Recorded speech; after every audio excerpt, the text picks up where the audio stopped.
পরিষদের উদ্যোগে আয়োজিত ইসলামী মহাসম্মেলনে আল্লাহ পাক রব্বুল আলামিন আমাদেরকে সমবেত হওয়ার, একত্রিত হয়ে আল্লাহর দ্বীনের কথা আলোচনা করবার এবং শুনবার তৌফিক দান করেছেন। রব্বে করিমের বড়ই মেহেরবানি। এই জন্য আল্লাহ রব্বুল আলামিনের দরবারে কালেমাতুশ শুকরের হাদিয়া পেশ করি আলহামদুলিল্লাহ। বাংলাদেশের অন্যতম একটা মজলুম এলাকা হলো সাতক্ষীরা। সাতক্ষীরার মানুষ তারা নানাভাবে নিগৃহীত হয়েছে, নির্যাতিত হয়েছে, অধিকার বঞ্চিত হয়েছে। তাদের এই বঞ্চনার ফিরিস্তি অনেক দীর্ঘ। সবচেয়ে বড় বঞ্চনা ছিল যে অন্তত অন্যান্য এলাকার মানুষেরা যতটুকু স্বাধীনভাবে কোরআন হাদিসের কথা আলোচনা করতে এবং শুনতে পেরেছে, সাতক্ষীরার মানুষকে সেই অধিকারটুকু থেকেও চরমভাবে বঞ্চিত করা হয়েছিল। সাতক্ষীরায় আলাদা লিস্ট তালিকা ছিল যে সাতক্ষীরা জেলায় কোন কোন আলেম ঢুকতে পারবে আর কারা কারা পারবে না। দুর্ভাগ্য বলেন অথবা সৌভাগ্য বলেন, সেই হিট লিস্টে আমার নামও ছিল, যার কারণে দীর্ঘ প্রায় এক যুগ ধরে সাতক্ষীরা এলাকায় আমরা প্রবেশ করতে পারি নাই, আসলেও কথা বলতে পারি নাই। মহান আল্লাহ পাক রব্বুল আলামিনের দরবারে আমরা সাজদাতুশ শুকর আদায় করি, যিনি তার কুদরতের মাধ্যমে সেই দুর্দণ্ড প্রতাপশালী ফ্যাসিবাদকে আল্লাহ উৎখাত করে দিয়েছেন। কাজেই বাংলাদেশের সকল মানুষের যদি একটা সাজদা আদায় করে, সাতক্ষীরার মানুষের অন্তত দুইটা সাজদা আদায় করা দরকার। এবং আগামী দিনে তাদের আল্লাহর কোরআনের পথে দ্বীনের জন্য অতীতের চেয়ে আরো বেশি বলিষ্ঠ ভূমিকা পালন করা তাদের দায়িত্ব এবং কর্তব্য হয়ে দাঁড়িয়েছে। আল্লাহ পাক রব্বুল আলামিন সাতক্ষীরার মাটিকে ইসলামের ঘাঁটি হিসেবে আল্লাহ আরো জবরদস্তভাবে আল্লাহ কবুল করেন। মুহতারাম হাজিরিন, আমি পবিত্র কোরআনে পাকের সূরা মায়েদা কতগুলো আসমানি কিতাব নাজিল করেছেন, কোন আসমানি কিতাবের মধ্যেই এই আয়াতের মতো কোন আয়াত দ্বিতীয়টি আল্লাহ অবতীর্ণ করেননি। বুখারী শরীফের হাদিসের মধ্যে বর্ণিত হয় যে হযরতে খলিফাতুল মুসলিমিন ওমরে ফারুক রাদিয়াল্লাহু তাআলা আনহুর খেলাফতের যুগে ইয়াউমা ঈদা, তো এই আয়াতটি যেই দিন আমাদের কিতাব তাওরাতে নাজিল হতো, সেই দিনটিকে আমরা আমাদের জাতীয় উৎসবের দিবস হিসেবে উদযাপন করতাম। হযরত ওমর জিজ্ঞাসা করলেন, কোন সেই আয়াত? তখন ইহুদিরা বলল, এই যে সূরাতুল মায়েদার এই আয়াত, 6 নম্বর আয়াতের অংশ বিশেষ, আমাদের দ্বীন ইসলামকে পরিপূর্ণ করে দিলাম। দ্বিতীয় ঘোষণা দিলেন, ইসলামের এই পরিপূর্ণতার মাধ্যমে মানব জাতির উপর আমি আল্লাহর পক্ষ থেকে প্রদত্ত নিয়ামত, এটাও পরিপূর্ণতা লাভ করল। তৃতীয় ঘোষণা দিলেন, ওয়ারাদিতু লাকুমুল ইসলাম দীনান, জীবন ব্যবস্থা হিসেবে ইসলাম একটি ঘোষণা যদি অন্য কোন জাতির কপালে জুটত, আমাদের কপালে যদি জুটত, তাহলে আমরা সেটাকে এমন ভাবে উদযাপন করতাম যে সারা দুনিয়াবাসী প্রতি বছর দেখত যে আমরা সেই দিনটিকে কেমন ভাবে উদযাপন করি। হযরত ওমর ফারুক রাদিয়াল্লাহু তাআলা আনহু তখন তাদেরকে, মুসলমানদেরকে এই নিয়ামত দান করেছেন যে মুসলমানরা কোনটা উদযাপন করবে কোনটা উদযাপন করবে না সেটাও আল্লাহ তাদের উপর ছেড়ে দেননি, বরং যেটা করতে হবে আল্লাহ সেটাকে নিজে নির্বাচন করে তারপরে মুসলমানদের জন্য নির্ধারণ করে দেন। সুতরাং এই আয়াতটি আল্লাহ নাজিল করেছেন আমাদের জন্য সেই সময়ের সেই জায়গাটায়, যে পৃথিবীর সূচনা লগ্ন থেকে কিয়ামত পর্যন্ত এই শ্রেষ্ঠত্বগুলো আর কোনোদিন একত্রিত হওয়া সম্ভব নয়। সমস্ত শ্রেষ্ঠত্বগুলোকে আল্লাহ পাক একত্রিত করে একটি জায়গায় তারপরে এই আয়াতটি আল্লাহ অবতীর্ণ করেছেন। হযরত ওমর বললেন যে দেখো এই আয়াতটি কখন কোথায় কি অবস্থায় অবতীর্ণ হয়েছে সব দিকে আপনারা এরকম কত কিছু উড়বে ঘুরবে, এটা ঘুরতে দেন, আপনারা আমার দিকে তাকান। শ্রোতারা অন্যদিকে অমনোযোগী হলে অন্তত শিক্ষক যারা তারা কথা বলতে পারে না, ওয়াইজরা কিছুটা পারে। আমি ওয়াইজ না, আমি হলাম একজন টিচার, আমার মূল পেশা হলো শিক্ষকতা, কাজে আমরা ওইভাবে কথা বলি, একটু মনোযোগী হন। হ্যাঁ, অন্যদিকে 60টার মতো দিবস হয়, মানে সৌর চন্দ্রবর্ষ হিসাবে সৌরবর্ষে 365 দিন হয়, চন্দ্রবর্ষে 355 দিনের মতো দিন হয়, বা 360 অ্যারাউন্ড আমরা বলে নেই। তো এই 360টা দিবসের মধ্যে সর্বশ্রেষ্ঠ দিবস কোনটা জানেন? খায়রু ইয়াউমিন তালাআত আলাইহি শামসু ইয়াউমু আরাফাতা। বছরের সর্বশ্রেষ্ঠ একটা দিবস যেটা, সেটা হলো আরাফা। জিলহজ মাসের 9 তারিখ, এটা হলো এই পৃথিবীতে সারা বছরের মধ্যে শ্রেষ্ঠতম দিবস।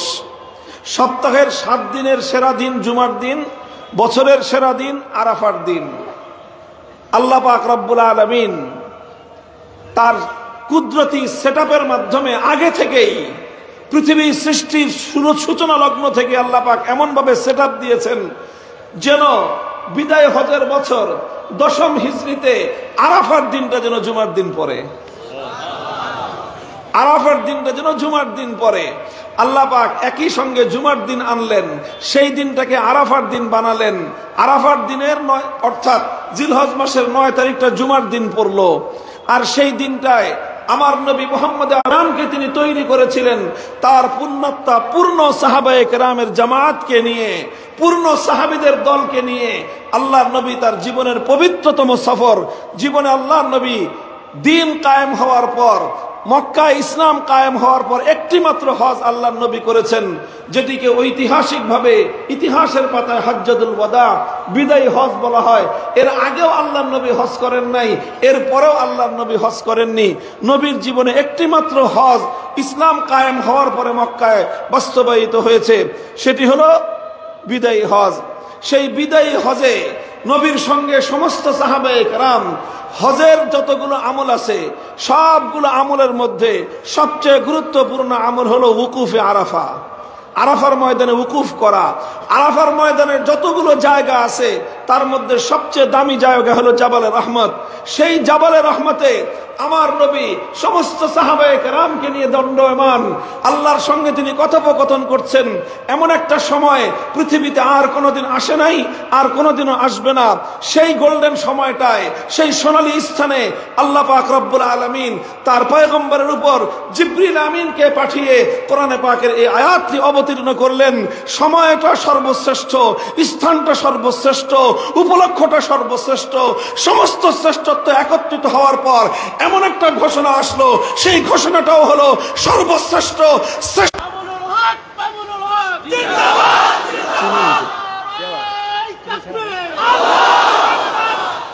اليوم أكملت لكم دينكم وأتممت عليكم نعمتي ورضيت لكم الإسلام دينا।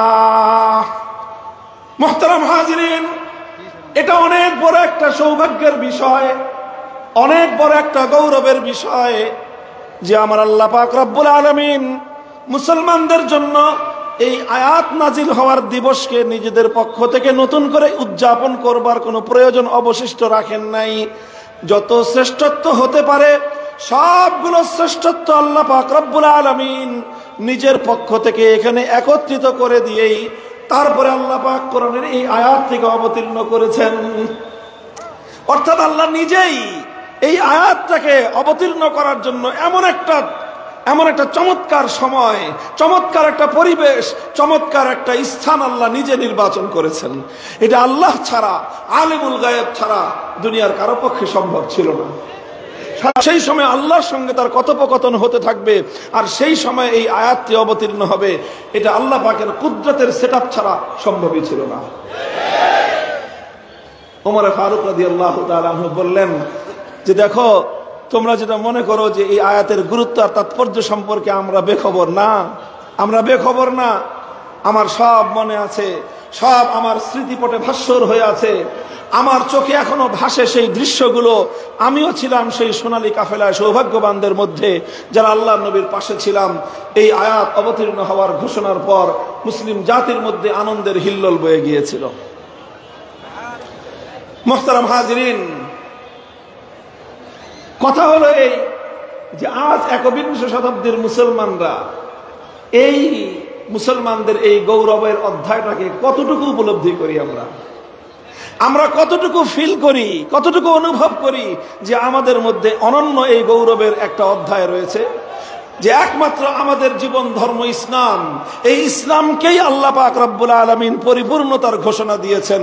পৃথিবীতে আর কোন ধর্ম সম্পর্কে আর কোন কিতাবের মধ্যে আল্লাহ পাক রব্বুল আলামিন এই জাতীয় ঘোষণা বা এই জাতীয় আয়াত অবতীর্ণ করেননি। এই বিষয়টা একমাত্র শুধুমাত্র ইসলাম এবং মুসলিম জাতির অনন্য সম্পদ। আলহামদুলিল্লাহ বলেন, জোরে বলেন, জোরে আলহামদুলিল্লাহ।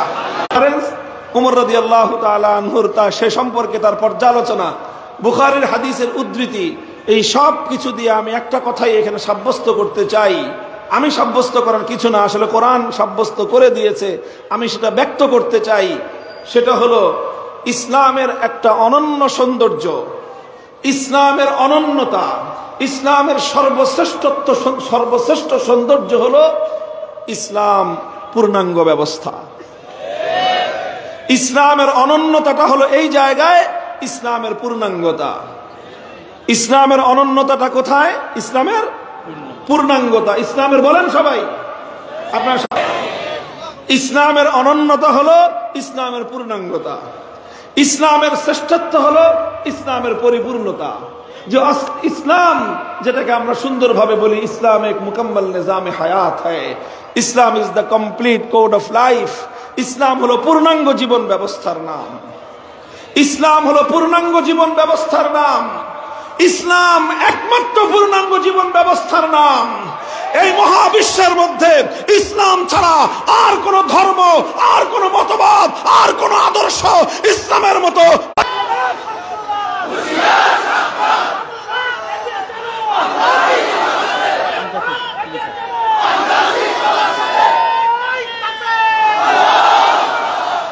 দেখেন। এই কথাটা আমি গলার জোর দিয়ে বললাম এজন্য না যে আমার শুধু গলায় জোর আছে তা না, এজন্য বলেছি কারণ এই কথাটা মিনমিন করে বললে এই কথাকে অপমান করা হবে। এই জন্য আমার ইসলামের পরিপূর্ণতার কথা, এবং ইসলাম একমাত্র পূর্ণাঙ্গ। ইসলামের এই পরিপূর্ণতা নিয়ে আমি একটু কথা বলবো। এটা তো এই পরিপূর্ণতা নিয়ে আসলে কথা বলতে গেলে তো মানে কথার কোনো শেষ নাই। এই মহাসমুদ্র একটা পরিপূর্ণ জিনিস, যার মধ্যে কোনো উইকনেস নাই, কোনো দুর্বলতা নাই, কোনো আনকমপ্লিটনেস নাই, কোনো অসম্পূর্ণতা নাই। সে জিনিসটাকে আমি আলোচনার মাধ্যমে কেমনে শেষ করব? এটা তো সম্ভব না। আলোচনার মাধ্যমে জিনিসটা বিশ্লেষণের মাধ্যমে জাতির সামনে স্পষ্ট হয়ে যায় যে ইসলামই একমাত্র পূর্ণাঙ্গ জীবন ব্যবস্থা। আর এটার সাথে আমাদের একটা গুরুত্বপূর্ণ, বর্তমান সময়ের আমাদের জাতীয় জীবনের খুব গুরুত্বপূর্ণ একটা প্রশ্নের সমাধান পাওয়া যাবে। আপনারা তো জানেন, আমার আলোচনা যারা শুনেছেন, যে আমি সাধারণত এমন কোন আলোচনা করে অভ্যস্ত মাহফিলগুলোতে যে আলোচনার মাধ্যমে আমাদের সমাজের বর্তমান প্রচলিত তারা আলেমদের কাছ থেকে রাজনৈতিক সংকটের সমাধান শুনতে পছন্দ করে না। তার চেয়েও বেশি কথা, কিছু মানুষের মধ্যে অ্যালার্জির চুলকানির উপদ্রব হয়, তাদের শরীর চুলকাইতে শুরু করে যখনই আলেম সমাজ রাজনৈতিক কোন সমস্যার সমাধান নিয়ে কথা বলতে শুরু করে। এখন তাদের ব্যাপারে আমাদের কি চিন্তা? আমাদের একটাই চিন্তা, কুল মুতু বিগাইজিকুম। তোমাদের যদি চুলকাইতে চুলকাইতে চামড়া ছিলেও যায়, আমাদের কিছুই করার নাই, আমাদেরকে তো ইসলামের কথাগুলো বলতেই হবে। ইসলাম বুলেটের আঘাত যদি আমার বুকের দিকে ছুটতে আরম্ভ করে, এক মুহূর্ত প্রাণ থাকলে আল কোরআনের শ্রেষ্ঠত্বের কথা বলেই যাব।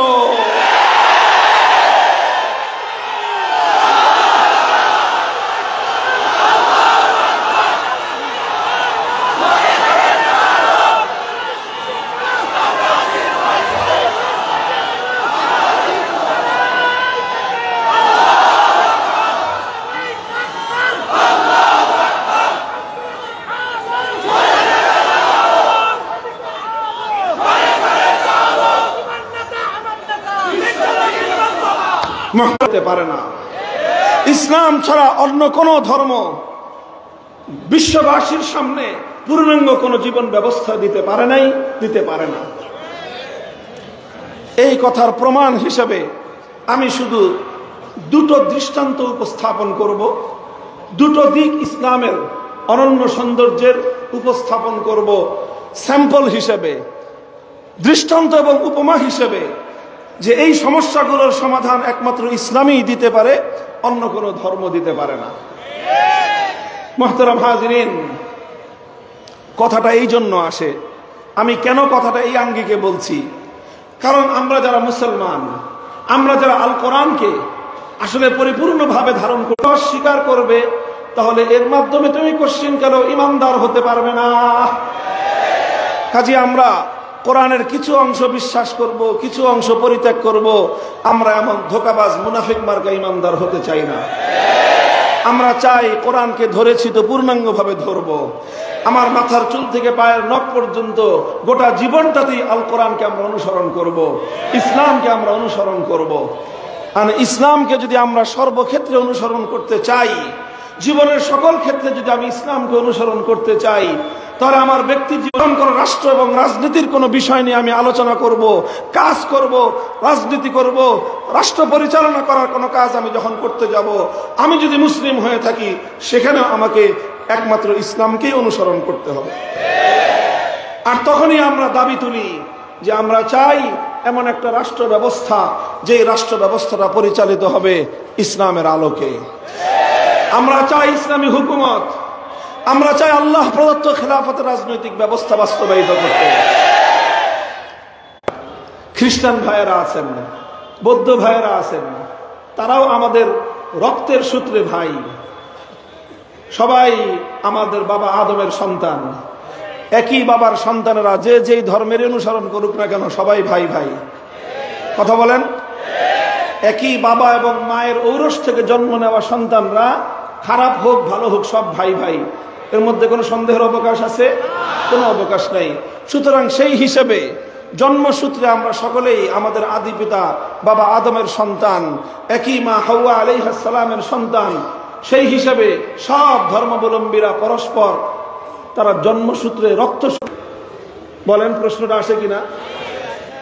একজন বৌদ্ধ চিন্তা করতে পারে যে হুজুর বা মুসলিম ভাই, তুমি যদি অ্যাজ এ মুসলিম ইসলামী রাষ্ট্র চাও, আমি তো বৌদ্ধ হিসেবে বৌদ্ধ রাষ্ট্র চাইতে পারি, আমি তো খ্রিস্টান হিসেবে একটা খ্রিস্ট রাজ্য চাইতে পারি, আমি তো ইহুদি হিসেবে একটা ইহুদি রাষ্ট্র চাইতে পারি।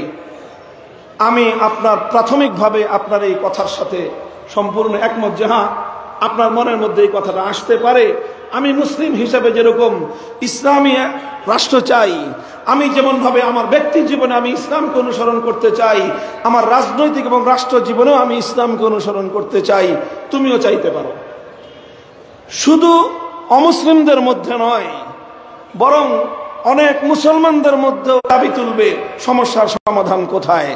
এই জন্য এই প্রশ্নের গোলক ধাঁধায় পড়ে অনেক অমুসলিম, অনেক মুসলমান, নামাজি, হাজি, গাজী, বহু মুসলমান এই প্রশ্নের গোলক ধাঁধায় পড়ে তারাও ইসলামী রাষ্ট্রের দাবি তুলে না।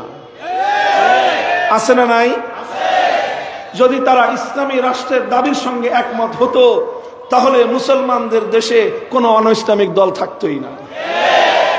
যারা রাজনীতি করে, কোন মুসলমান ইসলামী রাজনীতি ছাড়া অন্য কোন রাজনীতি করতোই না। অন্য রাজনীতি করে কেন? এই প্রশ্নের গোলক ধাঁধায় যে আমি যদি মুসলিম হিসেবে ইসলামী রাষ্ট্র চাই, হিন্দু হিসেবে সে হিন্দু রাষ্ট্র চাইতে পারে, খ্রিস্টান হিসেবে সে খ্রিস্টান রাষ্ট্র চাইতে পারে। বৌদ্ধ বলা উচিত ছিল, কি বলা উচিত ছিল? মূর্খ বললে অনেকে মাইন্ড করবেন, আর আমাদেরকে বলবেন যে হুজুররা সভ্য ভদ্রভাবে কথা বলতে জানে না। আপনি জানেন না, সেটা আপনার দোষ না। আমি বললে আমি হয়ে যাব যে অসৌজন্য কথা বলেছি। ঠিক আছে, আপনাদের খাতিরে বললাম না মূর্খ, বললাম না অজ্ঞ, তবে এতটুকু তো অবশ্যই বলবো, আপনি অনবহিত, আপনার কাছে এই খবর পৌঁছে নাই। আপনি ইসলাম নিয়ে স্টাডি করেন নাই, ইসলামকে জানার চেষ্টা করেন নাই, ইসলামকে পরিপূর্ণভাবে অনুধাবন করার চেষ্টা করেন নাই, আপনি আল কোরআন পড়াশোনা করেন নাই, আপনি আমার নবীর সুন্নাহ নিয়ে গবেষণা করেন নাই, ন্যূনতম আলেমদের কাছ থেকে জানার চেষ্টাটা পর্যন্ত আপনি করেন নাই।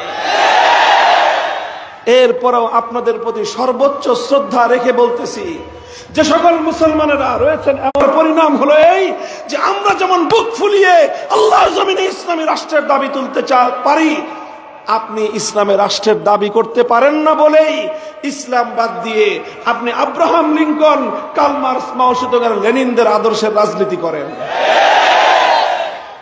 সেই সকল মুসলিম ভাইদেরকে একটু জানানোর জন্যই আমার আজকের আলোচ্য বিষয়।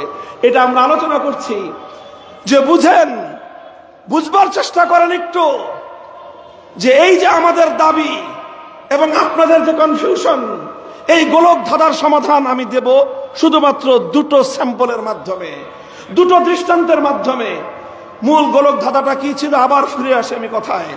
সেটা হলো, আমি অ্যাজ এ মুসলিম, আমি মুসলমান হিসেবে যদি ইসলামী রাষ্ট্র প্রতিষ্ঠার দাবি করি, আপনি মুসলমান হিসেবে যদি আমরা মুসলমানরা ইসলামী রাষ্ট্রের দাবি করি, সেক্ষেত্রে প্রশ্ন আসতে পারে, হিন্দু, বৌদ্ধ, খ্রিস্টান, ইহুদি, অন্যান্য ধর্মাবলম্বীরাও তো যার যার ধর্ম অনুযায়ী রাষ্ট্রের দাবি করতে পারে। তখন একই দেশে আমরা সবাই বসবাস করি, তাহলে সবগুলো ধর্ম যদি যার যার ধর্ম অনুযায়ী রাষ্ট্র প্রতিষ্ঠার দাবি করে, তাহলে সমস্যার সমাধান কোথায়? এই হলো গোলক ধাঁধা। এই গোলক ধাঁধায় অন্য সব ধর্মাবলম্বীরা যেরকম পেঁচিয়ে গেছে, এই অনবহিত হীনমন্য মুসলমানরাও এই গোলক ধাঁধার মধ্যে পড়ে গেছে। আমরা এই সমস্ত মুসলমানদেরকে এই গোলক ধাঁধা থেকে বের করে আনার চেষ্টা করব, আর অমুসলিম ভাইদের এই জিজ্ঞাসার জবাব দেব দুটো দৃষ্টান্তের মাধ্যমে। প্রথম দৃষ্টান্ত হলো এই, আজকের একবিংশ শতাব্দী সারা পৃথিবীতে গ্লোবাল যে সকল কাজকর্ম, বিশ্ব জগৎ জুড়ে যেই কাজগুলো চলছে, যেখানে পৃথিবীর এক প্রান্তের একজন লোক আরেক প্রান্তের আরেকটা লোকের সাথে কানেক্টেড, এই তো গ্লোবালাইজেশন, এই তো বিশ্বায়ন, যে আপনি আছেন এখানে, আরেকজন কানাডার অপর প্রান্তে, 24 ঘন্টার দূরত্ব হলো সময়ের ব্যবধানে, সেখানে আপনার 12 ঘন্টার ব্যবধান ওখান থেকে এখানে। এই যে কাজ গ্লোবাল স্টেজে করতে হয়, আন্তর্জাতিক স্তরে মানুষকে অনেক কাজ করতে হয়, যেই কাজগুলোর সঙ্গে সারা পৃথিবীর মানুষ একসঙ্গে কানেক্টেড থাকে, একসঙ্গে জড়িত থাকে। সেই যুগে মানুষের জীবন জীবিকার সবচেয়ে গুরুত্বপূর্ণ যেই সেক্টরটা, সেটা হলো অর্থনৈতিক সেক্টর। সেটা কি? অর্থনৈতিক সেক্টর, অর্থনৈতিক খাত। এই অর্থনৈতিক খাত নিয়ে যদি আমি একটা প্রশ্ন করি, যে আজকের একবিংশ শতাব্দীর 2025 সালের সারা পৃথিবীর 700 কোটি মানুষের অর্থনীতি কিভাবে চলবে, আমার এই প্রশ্ন। আবার শুনেন, 2025 সাল, আজকে হলো 24 সালের 7ই ডিসেম্বর, আর মাত্র 23 দিন পরে শুরু হবে 2025 সাল। মনে করেন 2025 সালের সারা দুনিয়ার সর্বশেষ জরিপ অনুযায়ী মানুষ সংখ্যা হলো, পপুলেশন হলো 700 কোটি। এই 700 কোটি দুনিয়ার মানুষের অর্থনৈতিক সমস্যার কিভাবে সমাধান হবে, 700 কোটি মানুষের অর্থনীতি কিভাবে পরিচালিত হবে, এই প্রশ্নটা রাখলাম। এই প্রশ্নটা রেখে এবার হিন্দু ভাইদেরকে জিজ্ঞাসা করি, তুমি বলো তোমার হিন্দু ধর্ম অনুযায়ী এই 700 কোটি মানুষের অর্থনৈতিক জিজ্ঞাসার কি জবাব তোমার ধর্ম তোমার কাছে দিতে পারে। এরপরে বৌদ্ধ ভাইকে জিজ্ঞাসা করব, এবার তুমি বলো তোমার বৌদ্ধ ধর্মের অনুযায়ী, তোমার বৌদ্ধ ধর্মের ধর্মগ্রন্থ ত্রিপাঠক থেকে তুমি রেফারেন্স দিয়ে বলবা যে তোমার ত্রিপাঠকের রেফারেন্সে 700 কোটি মানুষের অর্থনীতির সমস্যার সমাধান এইভাবে হবে। খ্রিস্টানদেরকে জিজ্ঞাসা করব, তোমার আসমানি কিতাব ইনজিল শরীফ এবং তোমার নবী ঈসা আলাইহিস সালামের সূত্রে তুমি আমাদেরকে দুটো বর্ণনা দিবা, যেই বর্ণনার মাধ্যমে 2025 সালের 700 কোটি মানুষের অর্থনৈতিক প্রশ্নের সমাধান পাওয়া যাবে। ইহুদিদেরকেও বলবো, মুসা আলাইহিস সালামের সূত্রে, তাওরাত কিতাবের সূত্রে দুটো রেফারেন্স তুমি আমাকে দিবা, যেই রেফারেন্সের আলোকে 2025 সালের 700 কোটি মানুষের অর্থনীতির প্রশ্নের সমাধান দিতে পারবে তোমরা। এই প্রশ্ন আমি করলাম, বলবেন যে হুজুর এখানে তো হিন্দু, বৌদ্ধ, খ্রিস্টান নাই, তবে আমি এটা জানি যে আমার মাইকের আওয়াজ যতদূর পর্যন্ত পৌঁছতেছে এখানে কোনো না কোনো অন্যান্য ধর্মাবলম্বীরা আছে। আর ব্যাপারটা এমন নয় যে আমি এখানে চুপিসারে কথাটা বলে চলে যাচ্ছি, আমি বলে যাচ্ছি ফাঁকা মাঠে নয়। আমার এই কথা মাইকে বহুদূর পর্যন্ত ছড়াচ্ছে এবং এই মিডিয়ার যুগে রেকর্ড হচ্ছে, এগুলো ইন্টারনেটে ছড়াবে, চলতে থাকবে, সারা দুনিয়া বিচরণ করবে। সারা দুনিয়া মার্কসিস্টকে সামনে রেখেই আমি চ্যালেঞ্জ করতে পারি হিন্দু ধর্মাবলম্বী, বৌদ্ধ ধর্মাবলম্বী, খ্রিস্ট ধর্মাবলম্বী, ইহুদি ধর্মাবলম্বী, তাদের ধর্মের রেফারেন্সে 700 কোটি মানুষের অর্থনৈতিক সমস্যার সমাধান দিতে পারবে না। যদি আমাকে জিজ্ঞাসা করেন, আমাকে নয়, যে কোনো একজন মুসলিমকে যদি জিজ্ঞাসা করেন যে তোমার ধর্ম পারবে, আমরা বলবো শুধু পারবে না, বরং শ্রেষ্ঠ সমাধান ইসলাম দিতে পারবে।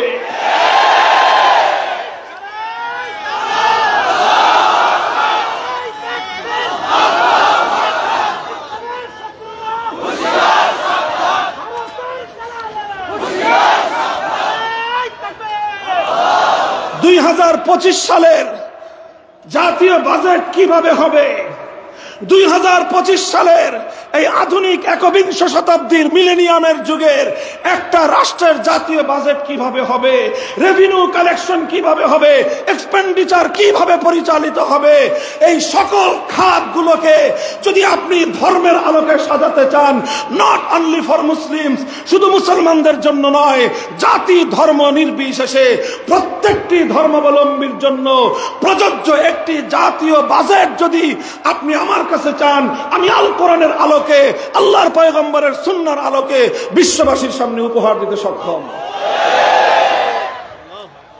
মুহতারাম হাজিরিন, এটা শুধু আমাদের গলার জোরের কথা না, এই জন্য এই কথাগুলো একটু আস্তে বলতেছি।